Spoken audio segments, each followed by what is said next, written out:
Selamat datang di Investor Level C. Kami coba sharing aspek fundamental agar teman-teman bisa tetap tidur tenang meskipun banyak badai di bursa. Tonton sampai habis ya. Semangat sehat teman-teman investor level C, investor yang fokus pada karakter pemegang saham pengendali. Ada kabar baik apa hari ini? Teman-teman, ini adalah episode kedua di mana saya mencoba untuk menunjukkan betapa gampangnya OJK menyatakan prospektus perusahaan yang akan listing efektif. Apakah ini menunjukkan bahwa OJK tidak mempunyai kompetensi? Ikuti ulasan saya sampai habis, jangan skip dan tolong kasih komen ya. Nah, seperti yang kita ketahui, tagline OJK adalah 3M, mengatur, mengawasi, dan melindungi. Saya mengkritisi OJK dengan maksud agar OJK dapat melindungi nasabah, dalam hal ini investor retail, dari hulu. Sejak awal sebelum OJK menyatakan suatu prospektus perusahaan yang akan listing efektif. Dari pengalaman membaca prospektus, saya kembangkan menjadi 5 aspek. Yang pertama, perubahan nilai nominal dan kepemilikan saham menjelang listing. Yang kedua, apa yang ditawarkan oleh emiten, saham saja atau dengan waran. Yang ketiga, kesesuaian antara rencana penggunaan dana hasil IPO dengan jenis usaha. Keempat, rekod atau catatan hubungan calon emiten dengan kreditur, baik dari bank, leasing, pihak terafiliasi maupun investor. Dan yang kelima, kewajaran perubahan atas aset dan rugi laba. Karena biasanya menjelang listing, perusahaan melakukan penggelembungan pada laporan keuangannya untuk memenuhi syarat-syarat listing. Kali ini saya akan mengupas perusahaan terbuka PT Lavender Bina Cendekia dengan kode emiten BMBL. Karena baru 1 bulan listing, harga sahamnya sudah longsor menjadi 35%. Yang pertama, perubahan nominal dan kepemilikan saham. Nominal harga saham sebelum listing 1 juta per lembar, dan menjelang listing harga saham dilakukan stock split sebanyak 25.000 kali. Yang kedua, modal di store. Awalnya hanya 500 juta, namun menjelang listing ditingkatkan menjadi 30 miliar rupiah. Yang ketiga, harga penawaran. Harga penawaran di 188 rupiah.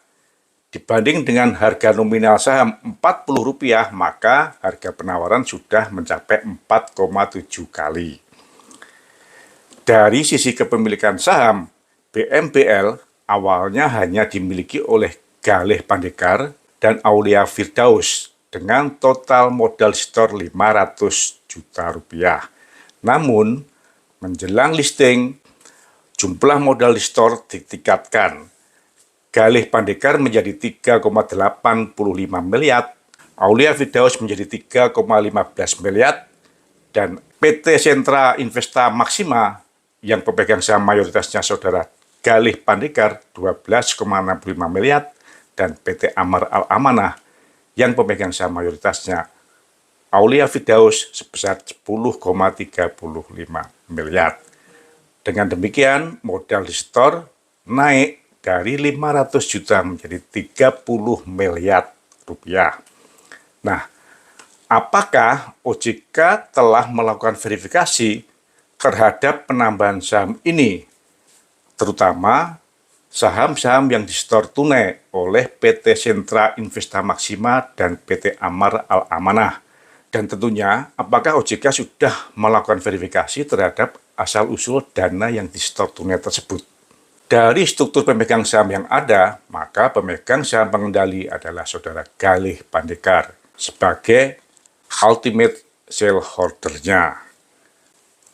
Yang kedua, kita lihat apa yang ditawarkan, saham saja atau dengan waran. BMBL melakukan emisi saham baru sebanyak 280 juta lembar dengan harga penawaran umum Rp188. Dengan demikian harapannya akan bisa mengkolek dana sebesar 52,6 miliar. Di samping itu BMPL juga menawarkan waran sebanyak 224 juta lembar di harga Rp250. Dengan demikian harapannya waran akan mengumpulkan dana masyarakat sebesar 56 miliar. Apabila kita bandingkan dengan modal yang disetor, yang awalnya hanya 500 juta rupiah, maka target perolehan dana dari penawaran umum yang 52,6 miliar sudah mencapai 105 kali dari modal awal. Bukan modal yang telah ditambahkan menjelang listing. Pertanyaan saya, dalam 5 bulan ada penambahan modal dari 500 juta menjadi 30 miliar. Dan ini belum ada catatan efektivitas penggunaan modalnya. Nah, apakah OJK menilai wajar hasil penawaran umum sebesar 105 kali dari modal yang disetor awal sebanyak 500 juta.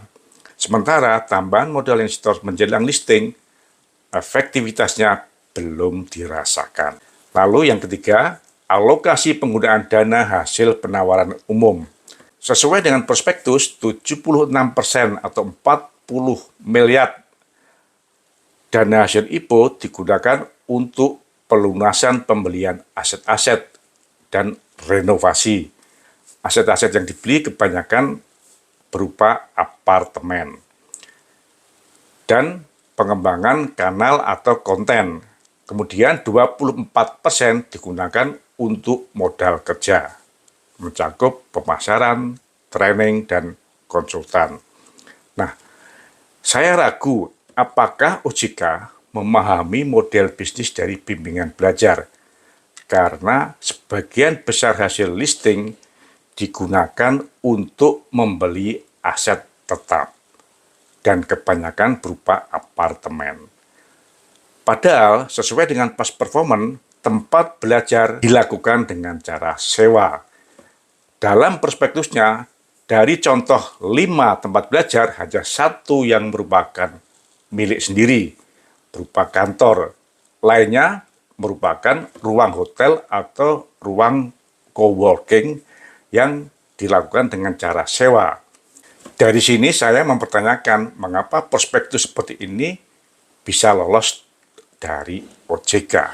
Dan dari data uang muka, ada alokasi penggunaan dana hasil listing untuk melunasi 13 apartemen, 1 rumah atau toko, dan 3 ruang kantor. 3 ruang kantor, bukan 1 kantor ya. 3 ruang kantor, artinya 3 ruang mungkin dalam 1 lokasi. Senilai 13,66 miliar. Sesuai dengan prospektus, memang ada data perjanjian pengembangan materi belajar, namun telah jatuh tempo di akhir Desember 2021. Artinya, pengembangan platform sistem belajar sudah selesai dan tidak bisa menggunakan dana hasil listing. Yang keempat, hubungan dengan kreditur, baik berupa bank, leasing, pihak terafiliasi maupun investor. Sesuai dengan prospektusnya, calon emiten belum pernah berhubungan dengan kreditur. Dengan demikian, calon emiten tidak mempunyai catatan performance atas fasilitas kredit yang diterimanya. Dan yang terakhir, kita lihat kewajaran perubahan aset dan rugi laba menjelang listing. Pada neraca, saya dapatkan bahwa posisi akhir 2021 dibanding dengan 2022 terjadi kenaikan kas dan setara kas sangat signifikan.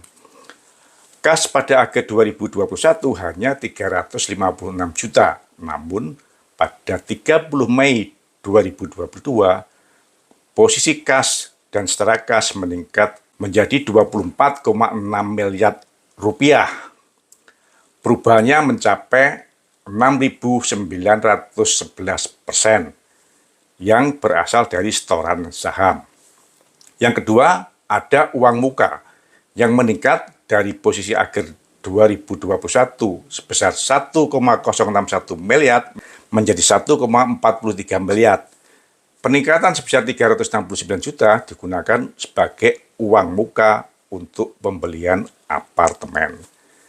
Dan yang ketiga, peningkatan ekuitas dari 500 juta menjadi 30 miliar yang diperoleh dari setoran tunai sebesar 23 miliar dan dari dividen sebesar 6,5 miliar. Dari data uang muka, maka untuk pelunasan 13 apartemen, 1 unit ruko, dan 3 unit ruang kantor, maka hanya perlu 13,5 miliar. Sehingga sebenarnya pelunasan ini dapat dipenuhi dari uang kas yang masih ada sebanyak 24,6 miliar. Dengan demikian, BNBL seharusnya tidak perlu melakukan listing. Apakah logika ini tidak ditangkap oleh OJK? Yang terakhir, perubahan dari sisi pendapatan. Perkembangan pendapatan sampai dengan akhir Mei 2022 cukup tinggi. Dari 2020 sampai dengan 2021, pendapatan 5,94 miliar menjadi 7,87 miliar atau tumbuh 32%. Namun, dari 2021 ke Mei 2022, pendapatan tumbuh dari 7,87 miliar menjadi 8,76 miliar. Apabila kita setahunkan, maka pendapatan ini tumbuh sebanyak 167%. Namun, tahukah OJK bahwa bisnis bimbingan belajar akan libur panjang pada bulan Agustus sampai dengan awal tahun berikutnya? Karena pada saat itu, awal perkuliahan sudah berjalan. Namun nggak apa-apa, kita lupakan periode Agustus sampai dengan awal tahun berikutnya. Untuk mempermudah perhitungan, kita bandingkan saja akhir 2020 sampai dengan Mei 2022 agar periodenya lebih panjang. Kita dapatkan pendapatan naik dari 5,94 miliar menjadi 8,76 miliar. Apabila di 2022 kita setahunkan, maka pertumbuhannya 254%. Sedangkan ekuitas naik dari 500 juta menjadi 82,64 miliar atau naik 16.428%. Nah, dengan perbandingan tersebut, maka saya yakin emiten ini tidak akan mampu mempertahankan ROE, Return on Equity, karena kenaikan ekuitas jauh di atas kenaikan pendapatannya. Nah, dengan tagline OJK 3M, mengatur, mengawasi, dan melindungi, saya berharap OJK sudah dapat melakukan perlindungan kepada investor retail sejak dari hulu, sejak dari saat OJK melakukan verifikasi terhadap prospektus awal calon emiten yang akan listing.